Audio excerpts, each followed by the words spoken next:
Hello, everyone.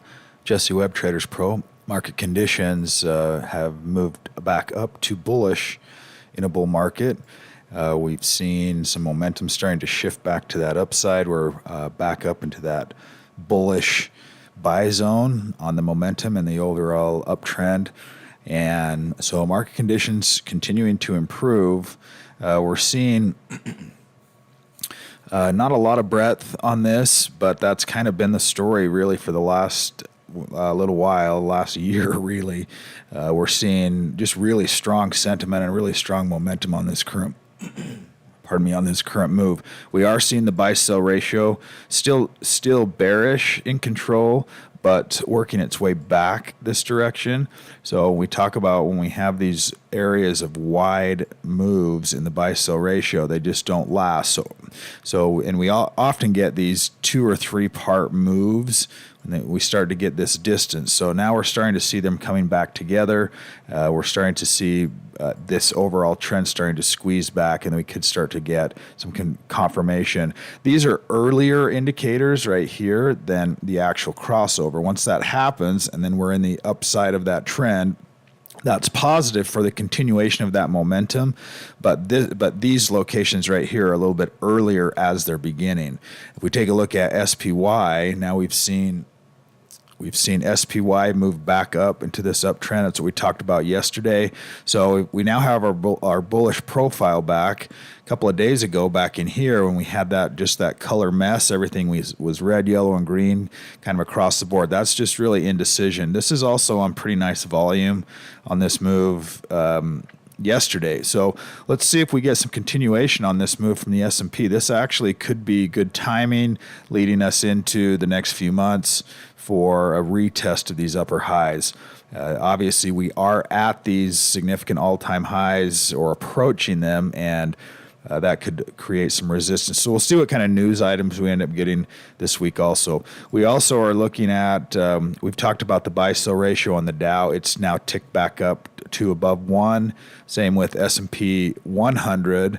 S&P 500 not quite there yet, but again continuing to have overall improvement. If we look at the sectors and focus on the sector ETFs and look to see if we're starting to reverse that trend and getting more in this buy zone, haven't quite seen that yet. We'll see if today notches some of these back up to that uptrend as well. So continued improvement in the market right here, at least in the shorter term, is looking good and bullish.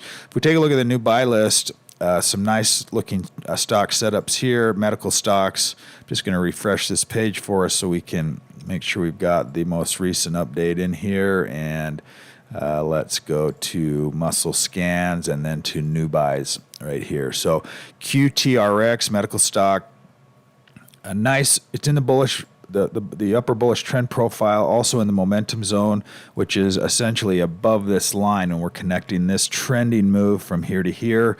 We want to see a stock that's ideally maintaining an early entry buy zone and also above this line. This upper quarter of the chart is the momentum zone. We want to see stocks continue to work inside of that range and just gradually be working higher, but inside of this range versus a real deep retracement and then higher.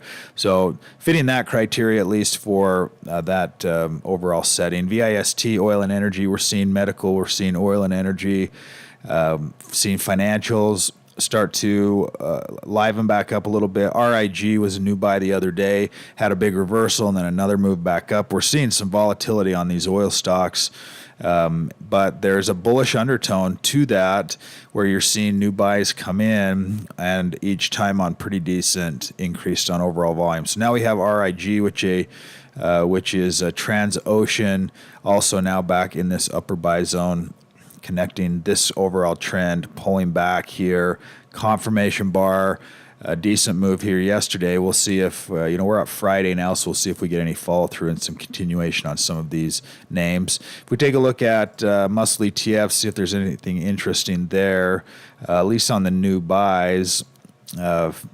Micro sectors, FANG and Innovation 3X. So this is essentially, back to an innovation in FANG stocks. with the 3x, meaning that for whatever that combination or that asset or that group of stocks, if it goes up by 1%, this is going to go up by 3%. So it's a leveraged ETF, and that's one of the ways to be able to just diversify, if you want to call it that, into something a little bit different, but still get some leverage there. Still have 3x return versus the typical 1x return. You also get that on traditional ETFs here, like QLD. Instead of buying QQQ, you buy QLD and you get 2 times the return of QLD. Or if you buy the TQs, you're getting 3 times that. So we're seeing some momentum, new buys actually in TQs. So interesting there. That's also good confirmation for tech. We'll see if we get some follow through on that. That'll do it for today's update. Everyone have a fantastic day today.